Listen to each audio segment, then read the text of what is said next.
দিনের অবস্থাটা দেখলে তো দিদি, এভাবে চলতে থাকলে তো আমাদের ঘরটা ভেসেই যাবে। গত 2 দিন ধরে শুধু এক নাগারে বৃষ্টি হয়েই চলেছে। একবার যদি গ্রামে বন্যা হয় আমরা কোথায় উঠবো গিয়ে দিদি? আমি তো কিছুই বুঝতে পারছি না। আমাদের স্বামীগুলো সেই যে গেল শহরে, আসার তো কোনো নামই দেখছি না। তারাই সব বুঝবে কি করে? একদম ঠিক কথাই বলেছিস রে ছোট। আমি কি যে করব কিছুই বুঝতে পারছি না। আমাদের স্বামীগুলো অন্তত ঘরের চালটা যদি বেঁধে দিত তাহলেও তো একটু সুবিধে হতো, কিন্তু ঘরের চাল বাঁধবে তো দূরের কথা, আমাদের খোঁজও তো ঠিক মতো নেয় না। কে জানে কোনো অসুবিধের মধ্যেই পড়েছে কিনা, আমরা তো কিছুই জানি না ওনাদের খবর। বৃষ্টির জন্য ঠিকমতো কাজে যেতে পারছি না। এভাবে কাজ না করে ঘরে বসে থাকলে খাবার আসবে কি করে? আর কতদিন এভাবে ধার করে চলবো বলতো ছোট? আমার মাথায় কিছুই ঢোকে না। ঘরে যে আমার একটা ছোট মেয়ে আছে সেটা আমার স্বামী তো একদম ভুলেই গিয়েছে মনে হয়। আমাদের না হয় একবেলা পেটে খাবার পড়লেই ঠিকমতো চলতে পারবো, কিন্তু ছোট মেয়েটা, তাকে তো অন্তত দুবেলা খাবার দিতেই হবে। আরে কাকিমা, আরে মা, তোমরা দয়া করে আমাকে নিয়ে তো ভেবো না তো। আমার কিন্তু অত খিদে পায় না, আমি একবেলা খেতে পারলেই হলো। আমি জল খেয়েও থাকতে পারি, আমার কিছুই হবে না। আমার বন্ধু ফলি বলল যে আমাদের ঘরটা নাকি বৃষ্টির পানিতে তলিয়ে যাবে, কারণ আমাদের জমিটা অনেক ঢালু জমি। এই নিচু জায়গায় অনেক পানি জমে নাকি প্রতি বছর। এটা কি সত্যি কাকিমা? এটা সত্যি নাকি মিথ্যে এতটা আমি জানি না রে মা। তবে কি জানিস মা, এই বাড়িতে এসেছি আমার প্রায় 2 বছর হয়ে গিয়েছে, আমি তো এখনো কোনো বন্যা দেখিনি। আমিও তো এ বাড়িতে বউ হয়ে এসেছি প্রায় 7-8টা বছর হয়ে গেছে। তোর বাবা বলেছিলেন অনেক বছর আগে এখানে নাকি অনেক বন্যা হয়েছিল, এরপর আর হয়নি। যাই হোক দিদি, বিধাতা আমাদেরকে রক্ষা করুন। বন্যা হলে আমাদের অবস্থাটা দেখার মতো থাকবে না। আজ 4টা দিন পর দিনের অবস্থাটা একটু শান্ত হয়েছে রে ছোট, কিন্তু আকাশটা যে কালো হয়েছিল সেই কালোই হয়ে রয়েছে, সূর্যের একটুখানি মুখও তো দেখছি না। শোন রে ছোট, আমার কি মন বলছে জানিস, এবারে ভয়াবহ বন্যা হবে। বাড়ি ঘরে জল ঢোকার আগে আমাদের কিছু একটা করতেই হবে রে ছোট, না হলে মেয়েটাকে নিয়ে আমরা খুব অসুবিধার মধ্যে পড়ে যাব। বিধাতা দয়া করে একটু সূর্যের মুখ দেখাও, এভাবে আর ভালো লাগছে না। দিনের বেলাতেও মনে হচ্ছে রাত নেমেছে। আর কি বলো দিদি, আমার তো ভয়ে এখনই হাত পা কাঁপা শুরু করে দিয়েছে। তুমি তো জানোই দিদি, আমি সাঁতার কাটতে পারি না। জল দেখলে এমনিতে আমার বড্ড ভয় করে গো, একবার যদি জলে পড়ে যাই জীবনেও আর রক্ষে থাকবে না। আমি কি বলি দিদি, আমাদের যত কষ্টই হোক না কেন একটা নৌকা বানানোই লাগবে। কারণ দিদি, একবার যদি নদীর জল ভেঙে বাড়িতে ঢুকে পড়ে তাহলে কিন্তু আর রক্ষে থাকবে না আমাদের, কেউই আমাদেরকে সাহায্য করবে না। তুমি তো গ্রামের মানুষদেরকে ভালো মতোই চেনো। আমি কি ভাবছি জানো তো দিদি, আমিও তোমার সাথে এখন থেকে কাজে যাব।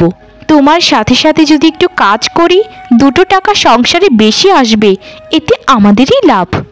আর আমাদের মেনেও তো এখন বড় হয়েছে, সে তারটা ভালোই বোঝে। আর বলিস না রে বোন, আমার মেনুটা হাতে পায়ে যত বড় হয়েছে, কিন্তু মন মানসিকতা সেই 6 মাসের বাচ্চার মতোই। তোর কাজে যেতে হবে না রে বোন, তুই বাড়িতে থেকে একটু সংসারটাকে সামলা। এমনিতেই লোকে আমাদেরকে কত কিছু বলে, আমাদের স্বামীরা নাকি আমাদেরকে দেখতে আসে না, তারা নাকি নিরুদ্দেশ হয়ে গেছে। সংসারের ঘানি টানতে আর ভালো লাগছে না রে বোন, আর ভালো লাগছে না।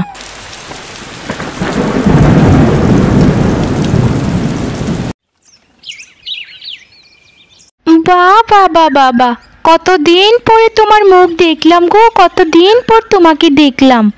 তা স্বামী ছাড়া তোমাদের 2 বউয়ের সংসার কেমন চলছে? তোমরা দুজন মেয়ে মানুষ হয়ে এতটা কষ্ট করে সংসার চালাচ্ছ, এটা কি মানা যায়? এই যে দেখো না, আমার স্বামী আমাকে দিয়ে একটাও কাজ করায় না, আরও বলেছে যে একটা কাজের লোক রেখে দেবে। তোমাদের কথা চিন্তা করলে আসলেই খারাপ লাগে গো, আসলেই খারাপ লাগে। তা এতদিন পর নদী থেকে জল নিতে এলে যে, কি হয়েছিল তোমাদের? কি আর বলবো বৌদি, সবই হচ্ছে আমাদের কপাল। সবার কপালে সব সুখ লেখা থাকে না। তুমি কি গ্রামে থাকো না? তুমি কি জানো না আজ 4-5 দিন ধরে গ্রামে তুমুল বৃষ্টি হচ্ছে? এতদিন তো বৃষ্টির জলই খেয়েছি, এখন বৃষ্টিও নেই, ঘরে জলও নেই। তাই ভাবলাম নদী থেকে একটু জল নিয়ে আসি। আগে তো নিয়মিত আমাদের বাড়িতে যেতেন, এখন যান না যে বৌদি। আপনার কি কোনো সমস্যা হয়েছে? সমস্যা হবে আমার? হা হা হা হা হা। আমার সমস্যা হতে যাবে কেন গো? আমার স্বামীর কি কম টাকা পয়সা রয়েছে? সমস্যা থাকলে তো তোমাদের থাকবে, আমার কিসের সমস্যা? তা তোমাদের যে ভাঙা ঘরটা রয়েছে সেটা কি মেরামত করা হয়েছে নাকি এখনো করনি? নিশ্চয়ই ঘরের চালের ফুটো দিয়ে জল গড়িয়ে পড়ে ঘরের ভেতর। তোমার বড় বৌদি তো ভালোই রোজগার করে, তাকে বলতে পারো না ঘরটা সারাতে? কি যে বলেন না বৌদি, এত টাকা আমরা আনবো কোথা থেকে? আর বড় বৌদির যা রোজগার তা দিয়ে তো সংসারে নুন আনতে পান্তা ফুরোয়। ঘরের চাল সারাতে অনেক টাকার প্রয়োজন, এত টাকা আমরা পাবো কোথায়? তবে চেষ্টা করছি বৌদি, যেন ঘরের চালটা খুব তাড়াতাড়ি সারিয়ে তুলতে পারি আমরা। আচ্ছা বৌদি, আমার দেরি হয়ে যাচ্ছে, আমি এখন বাড়িতে যাই কেমন? আর সময় হলে আপনার মতো ধনী ব্যক্তির পায়ে ধুলো আমাদের গরিব বাড়িতে দেবেন। সময় নেই গো, সময় নেই। আমার কি সময় আছে তোমাদের বাড়িতে যাওয়ার? তবে এত করে যখন বলছো তাহলে চেষ্টা করে দেখব। নতুন বাড়ি করব তো, তাই ইট বালু সিমেন্ট ওগুলো এনে রাখছি, 2 তলা করব। বাহ, এটা তো খুব ভালো কথা। তাহলে তো আপনাদের কোনো সমস্যাই থাকলো না বৌদি। 2 তলা বাড়ি হয়ে গেলে বন্যার জলও আপনাদের ঘরে ঢুকতে পারবে না। যদি ঢুকেও পড়ে তাহলে ছাদে গিয়ে আশ্রয় নিতে পারবেন। তবে বৌদি, আমরা যদি কোনোদিন বিপদে পড়ে যাই, দয়া করে আপনাদের ওখানে একটু আশ্রয় দিন আমাদেরকে। জানেনই তো বৌদি আমরা কতটা গরিব, আমাদের থাকার আশ্রয়টুকু প্রায় নেই। সে তখন দেখা যাবেক্ষণ যে তোমাদেরকে আশ্রয় দিতে পারি কি না।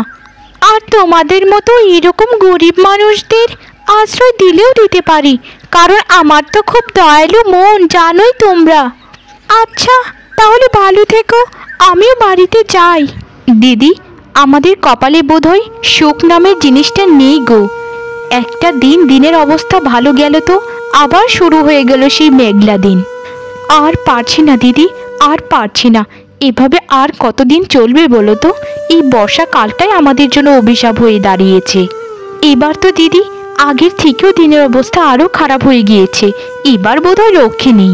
ছোট রে, কপালে যদি সুখ না লেখা থাকে, সুখ কি আমরা খুঁজেও পাবো? আমাদের ঘরটা আর রক্ষে থাকবে না রে, আর রক্ষে থাকবে না। 2 যা মিলে খুব তো খুনসুটি মতো গল্প করছো। তা তোমাদের মেয়ের খবর কি জানো কিছু? তা তোমাদের মেয়েকে কিছু কি শিক্ষা দীক্ষা দাওনি? ওর কত বড় সাহস আমার পুকুরে বড়শি ফেলে। কত কত পয়সা খরচ করে আমি পুকুরে মাছ ছাড়লাম তোমাদের জন্য, তোমরা খাবে বলে। তোমার মেয়েকে যদি আরেকবার দেখেছি তো খুব খারাপ হয়ে যাবে। আরে বোন লতা, কি বলছো? আমার মেয়ে তোমার এখানে গিয়েছিল? আমি কতবার করে মেয়েটাকে না করেছি যে পুকুরে বড়শি ফেলিস না। ও আজ বাড়িতে আসুক, আসলে তারপর ওকে শিক্ষা দেব কিভাবে যে যায় তোমার ওখানে। আর কত ওকে নিষেধ করব, আর কত। তুমি আমার ছোট মেয়েটাকে ক্ষমা করে দাও বোন, ও বুঝতে পারেনি। আসলে বয়স অনেক ছোট তো, তাই কি যে করে সেটা নিজেও জানে না। হ্যাঁ বৌদি, আমাদের মিনুকে ক্ষমা করে দাও। আসলে অনেক ছোট মানুষ, আর এমনিতে মিনু অনেক ভালো মেয়ে। ওকে যদি আমরা বুঝিয়ে বলি আর যাবে না আপনাদের এখানে। বৌদি, অনেক দিন পর আমাদের বাড়িতে এলেন, আসুন আসুন, ঘরের ভেতরে এসে বসুন। তোমাদের ওই ফুটো ঘরে আমি বসবো? তোমাদের কত বড় স্পর্ধা! বিছানা পত্র সব কিছু ভেজা, শুধু জল আর জল। তোমরা কিন্তু একটা কথা ভুলে যাচ্ছ, আমি কিন্তু 2 তলা বাড়ি করছি। আমি এখন 2 তলা বাড়ির বউ, আমাকে সম্মান দিয়ে কথা বলবে আর সীমায় থাকবে। তা লতা, তোমরা 2 তলা বাড়ি বানাচ্ছ দেখে আমাদের কি তোমাদের মানুষ মনে হয় না? 2 তলা বাড়ির মালিক হলে কি এরকমভাবে কথা বলতে হবে আমাদের সাথে? আসলেই তোমাদের মতো কিছু মানুষদের জন্যই আজ আমাদের সমাজে এত বিপদ, কারণ তাদের একটু কিছু হলেই মাটিতে পা পড়তে চায় না। তোমাদের অনেক টাকা পয়সা আছে, তাই তোমরা দোতলা বাড়ি করতে পারছো, আমাদের নেই তাই পারছি না। আমরা তো একদম ফেলনা হয়ে যাইনি। ঘরে তোমাদের খাবার দাবার কিছু নেই, তাও শরীরে তেজ কমে না। একবার শুধু বন্যাটা হতে দাও, তারপর আমি আমার দোতলার উপর উঠে তোমাদের ওসব লীলা খেলা দেখব। আমি কিন্তু আগেই বলে রাখি, তোমাদের মতো ছোট লোকদের আমার বাড়িতে কখনোই আশ্রয় দেব না। দেখলে তো দিদি, আমাদেরকে কত কথা শুনিয়ে গেল। সে নিজেকে কি ভাবে বিধাতাই জানে। আমাদের মতো গরিবরা যখন অসহায় হয়ে পড়ে, তখন কিছু টাকাওয়ালা মানুষ নিজেদেরকে যে কি ভাবে কে জানে। তবে একটা কথাও সত্যি, আমরা যদি জলে ডুবে মরেও যাই, ওদের বাড়িতে কোনো দিনই আশ্রয় নেব না। কারণ আমরা গরিব হতে পারি, কিন্তু নিচু জাত নই। সে তার অহংকার নিয়ে বসে থাক। হ্যাঁ দিদি, আর আমাদের কাজ আমরা করে যাই। আমরা বন্যা পরিস্থিতি মোকাবেলার জন্য অনেক কিছু করার বাকি আছে, যা করার খুব সাবধানে আর তাড়াতাড়ি করতে হবে। বা, পুকুর বাড়ির কলমি শাকগুলি তো দারুণ। এই শাকগুলি যদি তুলে আমি বাড়িতে নিয়ে যাই, মা আর কাকিমা বড্ড খুশি হবে। আমাকে তো শুধু তারা বলে যে আমি খুব ছোট, আমাকে এত মাথা ঘামাতে হবে না সংসার নিয়ে। কিন্তু তারা তো আর জানে না আমি অনেক বড় হয়ে গেছি, আমি এখন সংসারের দায়িত্ব নিতে জানি। যাই যাই, তাড়াতাড়ি কলমি শাকগুলো নিয়ে বাড়িতে চলে যাই। এমনিতেই বৃষ্টিতে ভিজছি, মা আর কাকিমা অনেক রাগ করবে আমাকে দেখে। অনেক মজা করে শাক রান্না করে আজ খাবো, হা হা হা হা হা। এই কে রে তুই? এই হতচ্ছাড়ি, এই গরিবের বাচ্চা, তুই এখানে কি করছিস রে? তুই আবার আমার পুকুর পাড়ে এসে কি করছিস রে? এখানে আবার মাছ ধরতে এসেছিস? তোর মা আর তোর কাকিকে কতবার করে বলে এসেছি যে তোকে সামলাতে, তারা কি তোকে আবার পাঠিয়েছে এখানে চুরি করতে? আসলে তোদের মতো ছোট লোকদের একটাই সমস্যা, তোদেরকে একটা কথা বললে তোদের কানে পৌঁছয় না। তাড়াতাড়ি আমাকে দেখা কয়টা মাছ তুই চুরি করেছিস। বিশ্বাস করুন মাসি, আমি এখানে কোনো মাছ চুরি করিনি। মাসিমা, ও মাসিমা, পুকুর পাড়ে তো অনেক কলমি শাক হয়ে রয়েছে, এখান থেকে কিছু কলমি শাক আমি নিয়ে যাই। ওগুলো অনেক দিন ধরে দেখছি মাসিমা, এখানে শুধু পড়ে পড়ে বড় হচ্ছে আর গাছগুলো মরে যাচ্ছে। আমার মা আর কাকিমা কলমি শাক খেতে খুব পছন্দ করে গো। তুমি যদি দয়া করে কলমি শাকগুলো আমাকে দিতে মাসিমা, আমি খুব খুশি হতাম। দেবে মাসিমা, দেবে আমার শাকগুলো? তোর মাটা যেমন লোভী, ঠিক তেমনই তুই এমনই লোভী। তোর মা কি তোকে কিছুই শিক্ষা দেয়নি? তোর বাবা তো তোকে শিক্ষা দিতেই পারেনি, কারণ জন্মের পরপরই তো যে শহরে চলে গেল, আর ফেরেনি। তোদের তো এমনিতেই কত লজ্জা, মুখ দেখাস কি করে রে সমাজে? যা এখান থেকে যা। মিনু, এই মিনু, সারাটা দিন তুই কোথায় ছিলি বলতো? সকালে যে দুটো ভাত খেয়ে বের হয়েছিলি, সারা দিন তো ঘরে আসিসনি। তোকে কতদিন ধরে বলেছি যে বৃষ্টিতে একদম ভিজবি না, কিন্তু পুরো গা তো ভিজিয়ে আসলি একদম। আর তোর মুখটা এরকম শুকনো লাগছে কেন? তোকে কি কেউ কিছু বলেছে নাকি? বলে থাকলে আমায় সবটা খুলে বল মা, দয়া করে বল মা, কি হয়েছে তোর? আর কি বলবো মা, আমি ওই যে লতা মাসিদের এখানের পুকুরটার পাশে কিছু শাক দেখেছিলাম, সেগুলো আনতে চাচ্ছিলাম, কিন্তু মাসিমা আমাকে এত খারাপ খারাপ কথা বলে বকা দিল। মাসিমা কি বলেছে জানো? আমার বাবা নাকি আমাদেরকে দেখতে পারে না। সে আরও একটা কথা বলেছে। এটা কেমন তোর কথা বললো সে? আর কি বলেছে সবটা আমায় খুলে বলতো মা। সাথী এটাও বলেছে মা যে ওই শাকগুলো নাকি কেটে বাগারে ফেলে দেবে, তবু আমাদের মতো ছোট লোকদের খেতে দেবে না। বলুক মা, বলতে দে তাদেরকে, কারণ আমরা অনেক গরিব তো, তাই মানুষ আমাদেরকে এরকম কথা বলবেই।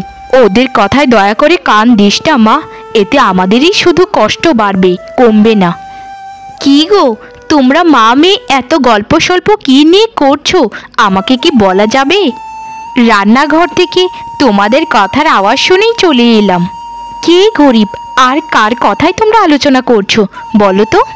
আর কি বলবো রে ছোট, ওই ধনী লতার কথাই এখানে হচ্ছিল, যা শোনার মিনুর কাছ থেকেই শোনে নে। কাকিমা, ওই যে লতা মাসিমা আছে না, ওদের পুকুর পাড়ে অনেক কলমি শাক হয়েছে, সেটা আনতে গিয়েছিলাম। যখনই লতা মাসিমা আমাকে দেখলো, অনেক বাজে বাজে কথা বলে আমাকে গালি দিল। এটাও বলেছে যে তোমরা নাকি লোভী, আমিও নাকি লোভী হয়েছি, আরও কত কত কথা বলল। আচ্ছা ছোট, এখন তুই বল, এটা কি কোনো কথা হলো? আমাদের সাথে যেরকম আচরণই করুক না কেন, একটা বাচ্চার সাথেও সেটা করেছে। কি আর বলবো দিদি, ওর অহংকার আর গরিমা দিন দিন তো বেড়েই যাচ্ছে।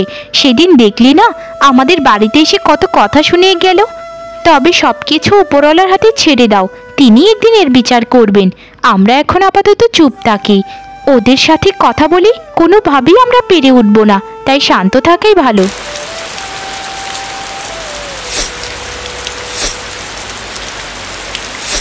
মা, কাকিমা, আমাদের ঘরটা তো বন্যার জলের নিচে তলিয়ে গেল।